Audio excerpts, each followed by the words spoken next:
नौकरानी। नौकरानी एक घर के लिए कितनी जरूरी होती है, आइए देखते हैं। अरे बहू, ये देख, सारा साबुन बर्तन में ही रह गया। ये नौकरानी कोई काम नहीं करती, गंदा काम करके चली जाती है और ढेर सारा पैसा ले जाती है। अरे मम्मी जी, उसने तो साफ किया ही था, मेरे ही हाथ से इस ग्लास में सर्फ गिर गया था। अरे बस कर झूठी, उसको बचाने के लिए चाहे कितनी भी जुगाड़ लगा ले, लेकिन मैं तो उसे निकाल कर रहूंगी। हमारे जमाने में ना कोई नौकरानी थी, ना ही इतने चिकने बर्तन। चूल्हे के जले बर्तन को राख लगाकर साफ किया करती थी मैं। अरे माँ जी, मैं कहाँ बचा रही हूँ उसे। और वैसे भी आजकल नौकरानी जरूरत नहीं, स्टेटस सिंबल बन गया है। अब आप बताओ, मैं मुन्ना को नीचे घुमाने ले जाऊं तो लोगों से क्या बोलूं? झाड़ू पोछा खुद लगा रही हूँ, लोग यही पूछते कौन सी नौकरानी काम कर रही है तुम्हारे घर पे। अरे बस कर, ये भी कोई बात होती है? मम्मी जी, आप नहीं समझेंगी।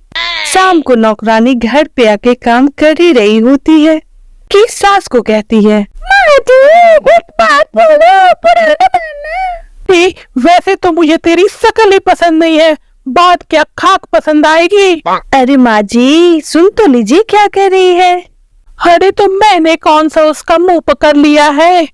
अरे माँ जी, वो लाल साड़ी पहनती हो ना, वो ना पहना करो। सास का गुस्सा अब तो साथ में आसमान पे होता है। अरे वाह जी वाह, क्यों ना पहना करो। और तू कौन होती है मुझे ये बताने वाली कि मैं क्या पहनूं क्या ना पहनूं? अरे माँ जी, पहले बात तो सुन लो कि वो बोलना क्या चाह रही है। अरे पुराना आंटी जी। अरे कौन आंटी? अपनी उम्र देखी है तूने? 2-4 साल छोटी होगी मुझसे और मुझे आंटी बोल रही है। बहू सर पर हाथ रख लेती है। अरे अच्छी खासी उम्र दराज हो और आंटी ना बोलो, मैं तुम्हारी बहू से भी 4 साल छोटी हूँ। क्यों दीदी? बोल दीदी क्या? एक तरफ सासू माँ और दूसरी तरफ नौकरानी, जिसके बिना घर का काम नहीं चल सकता। वो दरअसल माँ जी की शादी भी बहुत जल्दी हो गई थी ना। अच्छा ये झगड़ा छोड़ो, और तुम माँ जी को लाल साड़ी पहनने से क्यों मना कर रही हो, पहले ये बताओ। ओ ना, इनकी उम्र के सारी औरतें सोसाइटी में बात करते हैं कि तुम्हारी सास बुढ़ी घोड़ी लाल लगाम है। बहू को ये सुनकर गुस्सा आ जाता है। अरे वाह वाह, ये कौन बोलता है जी? खुद क्या है यहाँ की औरतें? बाल सफेद और टाइट जींस, कोई कुछ भी पहनना हमारा निजी हक है। किसी को कोई हक नहीं बनता कि मेरी सास के लिए कुछ बोले। मैं आज ही जाकर मार्केट से माँ जी के लिए लाल जींस लेकर आऊंगी, फिर देखो कोई क्या बोलता है।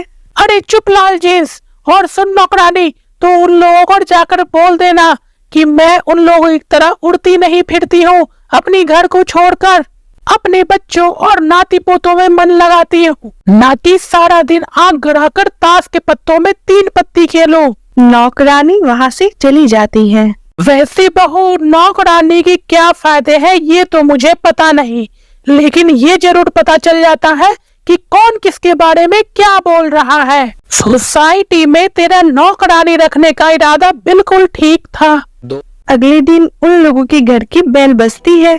बहू दरवाजा खोलती है कि सामने कुछ औरत खड़ी रहती है। अरे बहू, कहाँ है तेरी सास? बुला जरा। हा हा हा हा।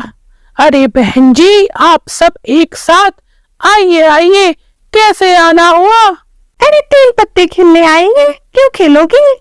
अरे क्यों नहीं, वैसे भी बड़े दिन हो गए, इंटरटेनमेंट हुआ नहीं। बहू जाकर कुछ पकोड़े तो बना ला। अरे बस करिए, आगे कुछ पीछे कुछ। वैसे तो कहती है कि परिवार पे ध्यान देती है, हमारी तरह पत्तियां नहीं खेलती। हमने कौन सा परिवार छोड़ दिया? सास सकपका जाती है। हे। अरे ये किसने कह दिया? मैं तो कहती हूँ कि मैं भी थोड़ा बाहर निकलूं। आपने ही तो कमला नौकरानी से ये सारी बातें की थी। सास और बहू को ये सारी कहानी समझ में आ जाती है। सोसाइटी की औरतें क्यों भड़क रही हैं। माफ करिए आंटी, मैं छोटी हूँ फिर भी। पहले तो आपने ही माँ की साड़ी का मजाक उड़ाया था ना। हाँ उड़ाया था, लेकिन उससे पहले तो तुम लोगों ने ही मेरी जींस के बारे में बात की थी। अरे क्यों ना पहने हम जींस, तुम्हारे पैसे की थोड़ी ना है। सास और बहू सर पकड़कर बैठ जाती हैं। देखा बहू, ये खेल कर गई तुम्हारी नौकरानी। यहाँ की बात वहाँ तो वहाँ की बात यहाँ। दोनों किसी तरह औरतों को समझा बुझाकर घर भेजती हैं और कसम खाती है कि नौकरानी को नौकरानी ही रहने देंगी।